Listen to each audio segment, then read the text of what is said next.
শ্রীমদ্ ভগবদ গীতা যথাযথ দ্বাদশ অধ্যায় থেকে ভক্তি যোগে শ্লোক নাম্বার হবে 3 এবং 4। সকলে খোলা হয়েছে?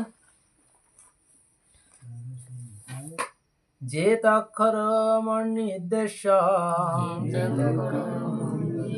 ব্যক্তং পর্যুপাসতে সর্বত্র গম চিন্তং চ কূটস্থম চঞ্চলং ধ্রুবং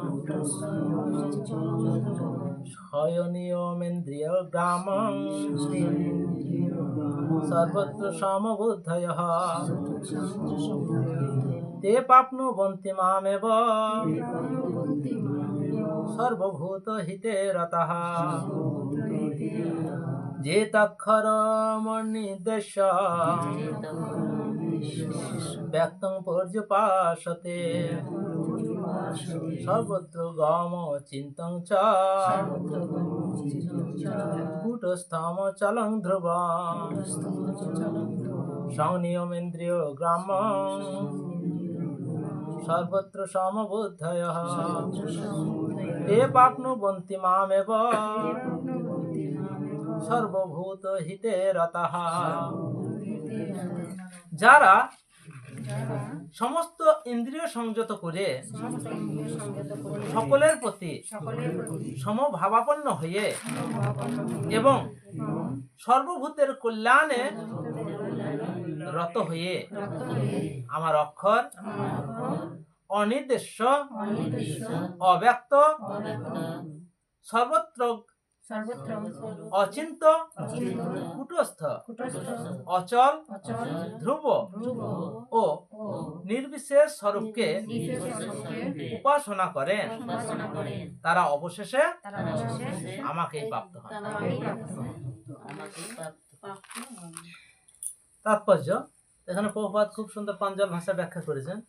এখানে বলা হয়েছে যারা প্রত্যক্ষভাবে পরমেশ্বর ভগবান শ্রীকৃষ্ণের আরাধনা করেন না, যারা প্রত্যক্ষভাবে সরাসরি ভাবে ভগবানের আরাধনা করেন না, কিন্তু পরোক্ষ পন্থায় সেই একই উদ্দেশ্য সাধন করার চেষ্টা করেন, তাহলে কি হলো? বলছি তিনি সরাসরি করছেন না কিন্তু পরোক্ষ ভাবে করেন।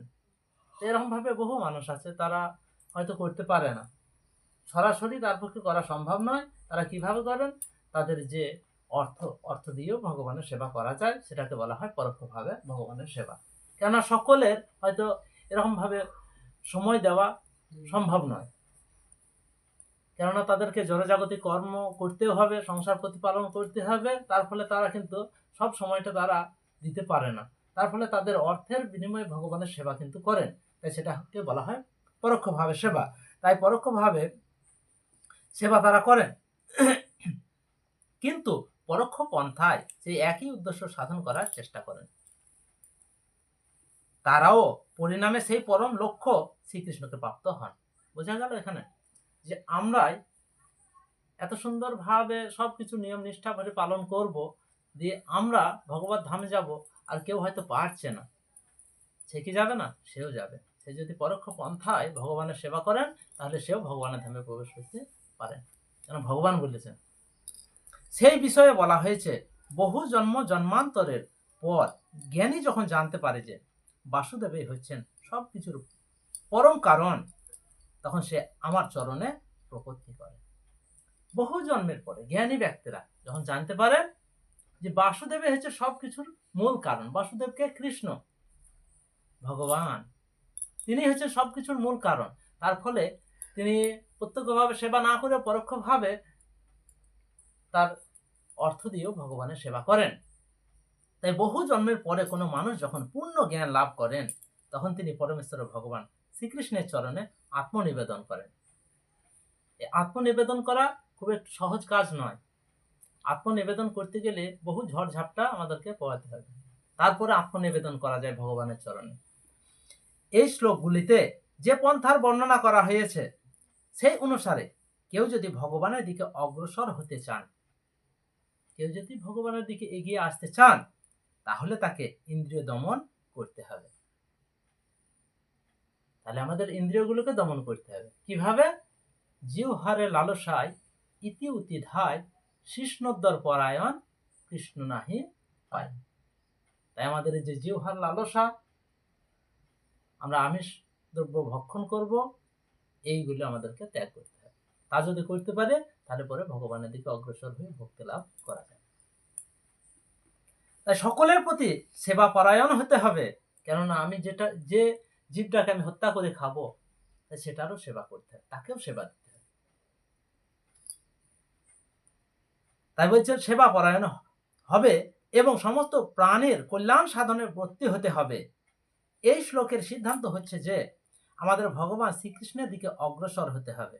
তাহলে শ্রীকৃষ্ণের দিকে যদি অগ্রসর হতে হয় আমাদেরকে, তাহলে কি করতে হবে? ভগবানের যে আইন সেটাকে মানতে হবে। ভগবান যে নির্দেশ দিয়েছেন সেটা আমাদেরকে ফলো করতে হবে।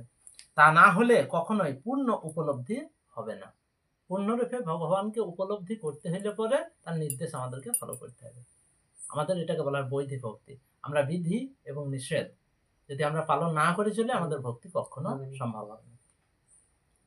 তাই প্রায়ই দেখা যায় যে অনেক কিছু সাধন করার পরেই কেবল শ্রীকৃষ্ণের প্রতি শরণাগতি আসে। অনেক কিছু সাধন করতে হয়। তাই কিছু সাধন কিরকম বলা হয়েছে? পাণ্ডবা নির্জলা একাদশী। তাহলে আমাদের সামনে খাবার থাকবে, আমরা খেতে পাবো না, জল থাকবে, খেতে পাবো না, সেটাও কিছু সাধন। একাদশী ব্রত পালন করব, কেউ যদি নিরম্ব উপবাস থাকতে পারে, সেটাকে বলা হয় কিছু সাধন।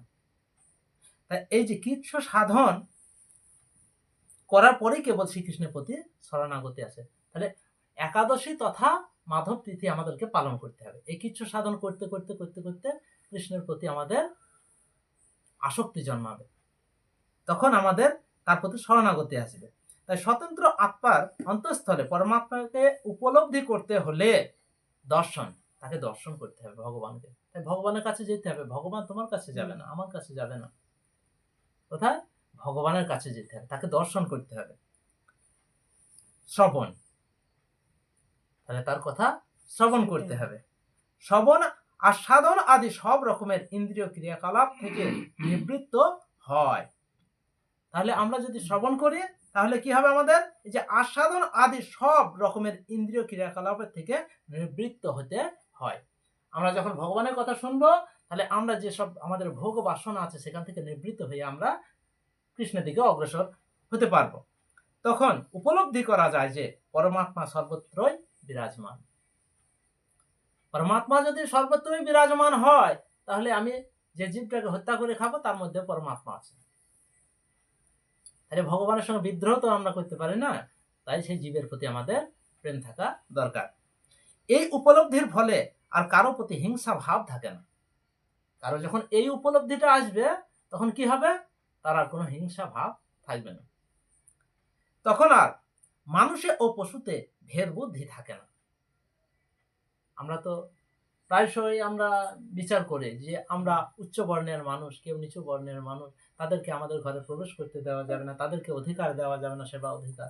কিন্তু এই ধারণাটা ত্যাগ করতে হবে। যিনি ভক্ত হবেন তার মধ্যে এই চেতনাটা আসবেন। কেননা কৃষ্ণ ভজন সবার ক্ষেত্রে সমান অধিকার আছে। কারণ তখন কেবল আত্মারই দর্শন হয়। তাহলে আমরা কি দেখবো? কোন কুলে তার জন্ম সেটা দেখবো না, তখন তার হৃদয়ের মধ্যে যে আত্মা এবং পরমাত্মা বিরাজ করেছেন সেটা দর্শন হয়।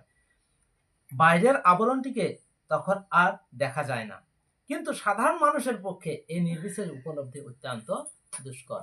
যারা কৃষ্ণের দিকে অগ্রসর হয় না, ভগবানকে দর্শন করে না, ভগবানের কথা শোনে না, কৃষ্ণ প্রসাদ যারা ভক্ষণ করে না, তাদের পক্ষে এটা দুষ্কর। তারা উপলব্ধি করতে পারে না ভগবান কি জিনিস। তো এখানেই থাকলো। শ্রীমদ্ ভগবদ গীতা যথাযথ কি, প্রভুপাদ কি, গৌর প্রেমানন্দে হরি হরি।